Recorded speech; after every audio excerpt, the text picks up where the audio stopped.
আসসালামু আলাইকুম রহমতুল্লাহ। কুসুম্বা মসজিদ, নওগাঁ, একটি ঐতিহাসিক মসজিদ। তো আলহামদুলিল্লাহ মহান আল্লাহর অনুগ্রহে আমার দেখার সুযোগ হয়েছে।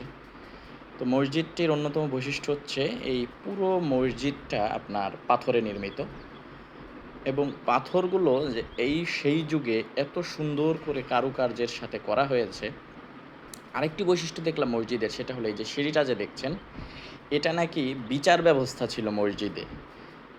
আমি অবাক হলাম। এবং সিঁড়ি এটা কিন্তু পাথরে নির্মিত।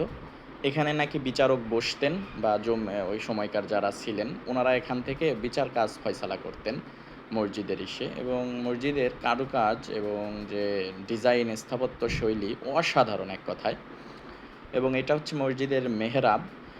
আপনি খেয়াল করে দেখুন যে আসলে কতটা দক্ষতার সাথে এই কাজগুলো ফুটিয়ে তোলা হয়েছে। প্রত্যেকটা কাজ অক্ষরে, অক্ষরে মিল। এটা ভাবা যায় যে সেই যুগে আর্কিটেকচার কত আধুনিক ছিল, যা বর্তমানে কম্পিউটারাইজড যুগের চেয়েও আধুনিক আমি মনে করছি। এবং উপরে যে গম্বুজগুলো দেওয়া হয়েছে লাল ইটের, এবং অসাধারণ এক কথায়। এবং মসজিদের পরিবেশটা কি বলবো, আলহামদুলিল্লাহ। চোখ জুড়ানো, এটা মানে শতবর্ষেরও বেশি এই তেঁতুল গাছটি এখানে কালের সাক্ষী হিসেবে দাঁড়িয়ে আছে, অনেক বড়।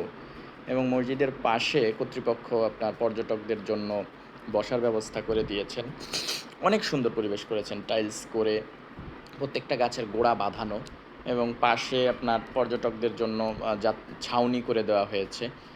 এবং এই পাশে বিরাট একটি বটগাছ আপনি দেখতে পাচ্ছেন। এবং পরিবেশটা এতটাই শীতল এবং বাতাসে ভরপুর, আমার মনে হচ্ছে যে সন্ধ্যাবেলা এখানের পরিবেশ আরও সুন্দর হয়ে ওঠে। অনেক রকম বাতি দেওয়া আছে এখানে।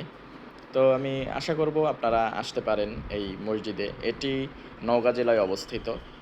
রাজশাহী থেকেও আসা যায়, রাজশাহী থেকে মাত্র ৩০ কিলোমিটার হয়তোবা। এবং পাশে একটি বিরাট আকারের দিঘি আপনারা দেখতে পাচ্ছেন মসজিদ সংশ্লিষ্ট। অনেক বড় আকারের দিঘি এবং ছোট বাগানও আছে। দিঘিটাও অনেক প্রাণবন্ত। এখানে অনেকেই গোসল করে। দিঘির দুই পাশে তাল গাছ, একবারে কবির ভাষার মতো। দিঘিটা অনেক বড় মসজিদের পাশে। মন চাচ্ছিল একটু নেমে সাঁতার কেটে নেই, কিন্তু বিধিবাম এটা সম্ভব না। তো কাজেই মনের অপূর্ণ ইচ্ছা রেখেই দিঘিটি শুধু দেখে আপনাদেরকে দেখানোর ভিডিও করেই আমাকে চলে আসতে হলো। এবং দিঘি থেকে মসজিদ এর সিঁড়ি অপরূপ সৌন্দর্যময় দেখা যাচ্ছে। মসজিদটি আসলেই আমাদের ঐতিহ্য। আসুন আমরা ঐতিহ্যকে রক্ষা করি।